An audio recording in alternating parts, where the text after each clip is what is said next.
गोजोनथाव खौरां आइ आफा BM इन्स्टिट्यूट अफ पेरामेडिक्सआ सोलोंसाफोरनि थाखाय लानानै फैदों देहा सोलोंथाइनि मोनसे मोजां खाबु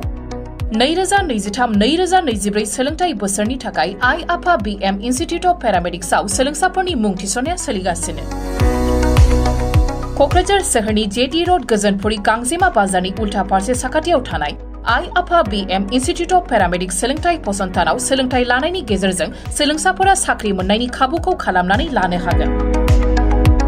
भारत सेवक समाजजों गनायथि जानाय बे फसंथानाव 2 बोसोर समनि थाखाय